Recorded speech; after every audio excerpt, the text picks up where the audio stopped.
আমাদের blog channel আপনাদের সবাইকে স্বাগত জানাচ্ছি। আর আজকে যাচ্ছি আমরা রানীবাঁধের একটি খুব সুন্দর প্রাকৃতিক পরিবেশের একটি জায়গা, যার নাম হচ্ছে সুতান। আপনারা সুতানের অনেক কাহিনী শুনেছেন। এই সুতান একটা সময় অনেক বড় পর্যটন জায়গা হিসেবে পরিচিত ছিল।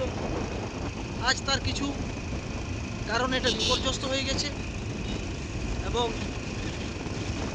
আমরা জানাবো, সরকারের কাছে আবেদন করব এই জায়গাটি যাতে আরও আগের অবস্থায় ফিরে আসুক, ভালো একটি পর্যটন জায়গা হয়ে গড়ে উঠুক। আমরা আজকে যাচ্ছি সুতান। আপনারা যারা খাতড়া দিয়ে আসবেন, খাতড়া রানীবাঁধ হয়ে সোজা আসবেন, আর যারা মুকুটমণিপুর হয়ে আসবেন আপনারা রুদ্রার থেকে সোজা রাস্তা যেটা গুলপুরা পর্যন্ত যাচ্ছে, সেই গুলপুরাতে উঠে বাঁ দিকে টান নেবেন। এখন আপনারা দেখতে পাচ্ছেন এই গুলপুরা আপে আমরা উঠছি। এটা আমাদের এই ঝিলিমিলির দিকে আসার একটা অনেক বড় আপ। দেখুন বন্ধুরা, আপনারা দেখতে পাবেন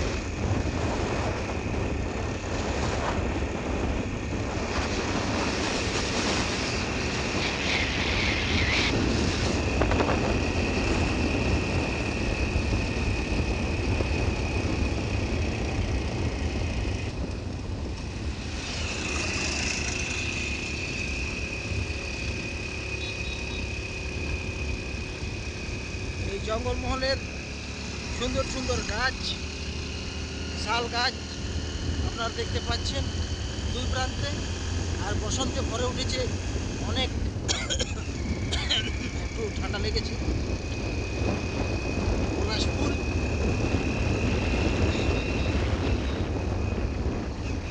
পলাশ ফুল আপনাদেরকে আমি দেখাবো। আবার আমরা ভালো জায়গায় গিয়ে আপনাদের অবশ্যই পলাশ ফুল দেখাবো। চলুন আমরা কন্টিনিউ করি। এই যে আমরা গুনপুরা আপে আবার উঠলাম।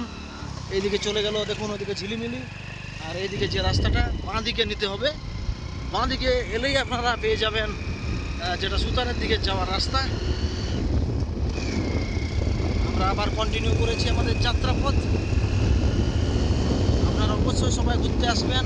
একটা সুন্দর পরিবেশ, একাকিত্বের একটা খুব সুন্দর জায়গা, যেখানে আপনারা এসে পরিবেশের একটা প্রকৃতির একটা আলাদা আমেজ পাবেন, যেখানে সব কিছু পরিবেশ শান্ত হয়ে যায়, কোনো আওয়াজ কোলাহল শোনা যায় না, শুধু শোনা যায় পাখিদের আওয়াজ, বিভিন্ন জীবজন্তুর আওয়াজ। আপনাদেরকে রিকোয়েস্ট করছি আপনারা অবশ্যই আসবেন। সুতান বাঁকুড়া জেলার রানীবাঁধে, খাতড়ার থেকে দূরত্ব মোটামুটি 15 কিলোমিটার। আর এই দেখুন রাস্তা দুপ্রান্তে খুব সুন্দর পলাশ ফুল। এই দেখুন খাতড়া এখান থেকে 25 কিলোমিটার। আর এই দু সারিতে বসন্তের কচি কচি পাতা ফুটে উঠেছে, সুন্দর আমেজ। চলুন আপনাদেরকে আরও এগিয়ে নিয়ে যায়, আপনারা অবশ্যই আসবেন।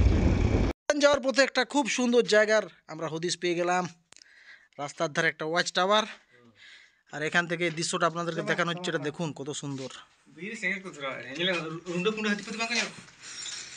এই দেখুন, মনে হচ্ছে আপনারা চলে গেছেন উড়িষ্যা কিংবা ঝাড়খণ্ডের একটা খুব বড় জঙ্গলে, কিন্তু অত দূর যাওয়ার দরকার নেই। আপনারা চলে আসেন রানীবাঁধ। রানীবাঁধের সামনেই এই সুতান।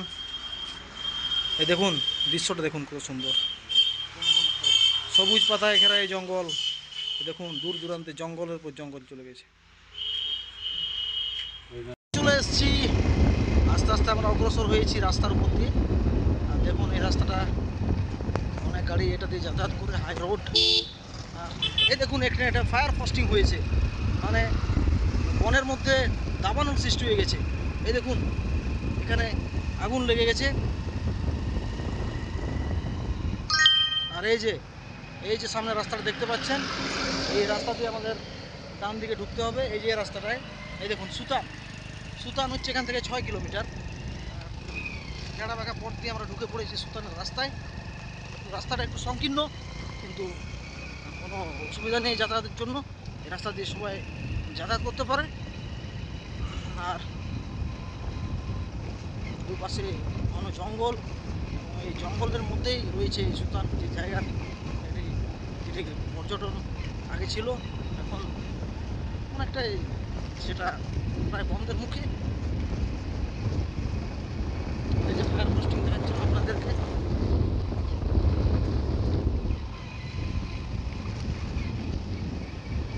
চলুন আমরা কন্টিনিউ করি এই রাস্তা দিয়ে যেতে যেতে। এখানকার যে আদিবাসীরা তারা গাছের পাতা নিয়ে যাচ্ছে এবং গাছের ডাল নিয়ে যাচ্ছে, এগুলো দিয়ে তাদের জীবিকা চলে। এই আদিবাসী সম্প্রদায় এখানে থাকে, এই জঙ্গলের মাঝে গ্রাম আছে, সেই গ্রামে এখানে কিছু আমরা পাথর দেখতে পাচ্ছি। পাথরগুলো সাদা সাদা, এগুলো পাথরগুলো ঠিক নাম জানা নেই, কেউ জানলে একটু জানাবেন। এই যে খুব সুন্দর আঁকা বাঁকা রাস্তা, একটা অ্যাডভেঞ্চার, একটা আলাদা রকমের পরিবেশ জঙ্গলের মধ্যে দিয়ে, এইগুলো আপনারা উপভোগ করতে পারেন। এখানে শান্তি আছে, এখানে খুব সুন্দর লাগবে। কেউ যদি শহর থেকে এসব জায়গায় আপনারা ঘুরতে আসেন, একটা আলাদা রকমের ফুর্তি পাবেন, আলাদা রকমের আমেজ পাবেন। চলুন আপনাদেরকে আরও এগিয়ে নিয়ে যাচ্ছি।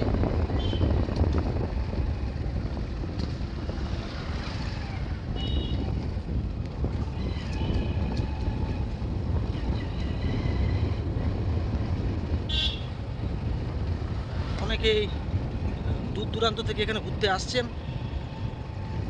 এটা দেখে খুব সুন্দর, খুব ভালো লাগছে আমাদের। যদিও আমরা এখানকারই প্রায় লোকাল বলতে গেলে আমাদের। আপনাদেরকে দেখাচ্ছি, এই দেখুন অনেক গাড়ি এসেছে আজকে।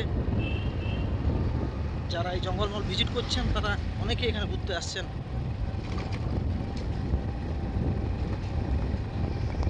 চলুন আপনারা থাকবেন, আমিও আছি, আপনাদেরকে নিয়ে যাবো আজকে একবারে সুতানের সেই জায়গাটায় যেখানে পর্যটন কেন্দ্র ছিল। চলুন।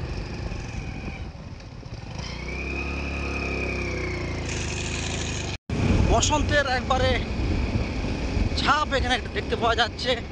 দুপাশে কচি কচি পাতা, সেই গাছগুলোতে কচি কচি পাতা হয়েছে, সব পাতা পুরনো পাতা ঝরে পড়ে গেছে এবং নববিকাশ ঘটেছে নতুন কচি কচি পাতার।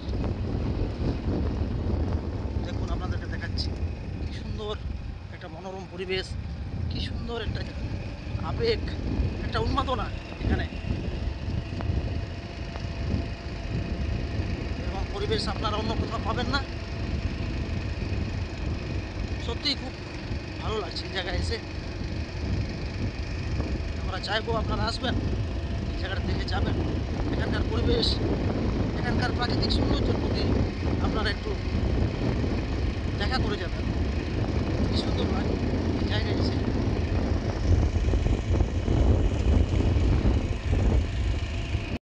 অনেকটা রাস্তা আমরা পৌঁছে এসেছি, প্রায় কাছাকাছি জায়গায়। আরে দেখুন এই জঙ্গলের মাঝেও কাগজ ফুল, দেখুন। আমি সত্যি ফুল বললাম আমি জানি না, যদি কাগজ ফুল না হয় আপনারা একটু ক্ষমা করে দেবেন আমাকে। আর সুতান ইকো পার্ক, এই দেখুন এখানে লেখা আছে, এই যে সাইনবোর্ডটি, এখান থেকে বাঁ দিকে টার্ন নেবেন সবাই। আর এই সরু রাস্তা বরাবর আপনারা এই সুতান ইকো পার্ক, যেটা আমি বলছিলাম যে একটা সময় পর্যটন কেন্দ্র ছিল, সেই জায়গাটায় যাওয়ার রাস্তা। চলুন আস্তে আস্তে আমরা অগ্রসর হচ্ছি, দেখা যাক ওখানে গিয়ে কী কী জিনিস আছে।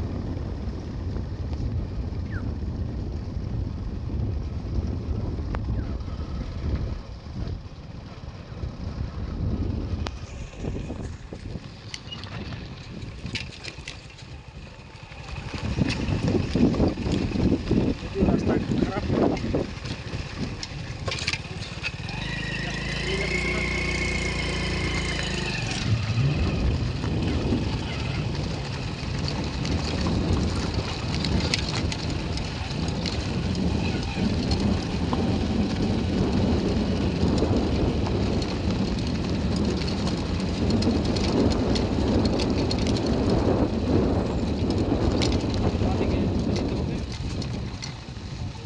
পৌঁছে গেছি সুতান ইকো পার্কের কাছে। পাখিদের জঙ্গল ভিতরে আমেজ, কতক্ষণ জীবনে এরকম পরিবেশে যদি আপনারা আসতে পারেন আপনাদের খুব ভালো লাগবে আশা করছি।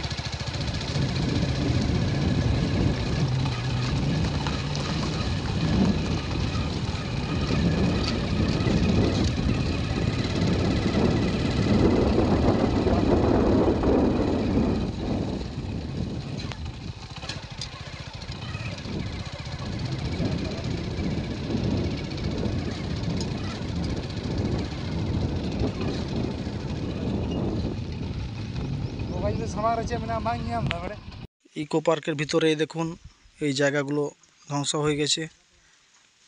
অনেক অনেক বছর আগে মাওবাদীদের অত্যাচারিত এই জায়গা, এখানে মাওবাদীরা থাকতো।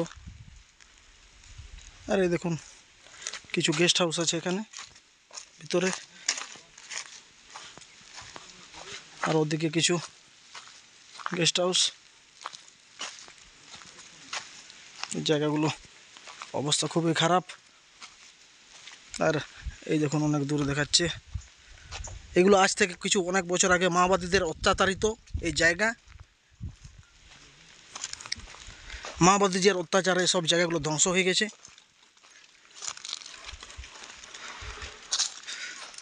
ওইখানে ছিল ওয়াচ টাওয়ার, এখানে কিছু গাছ দেখা যাচ্ছে, এই যে ভাঙা বাড়ি। আর এই যে সামনে এখানে একটা প্রজেক্টের অফিস করা হয়েছে।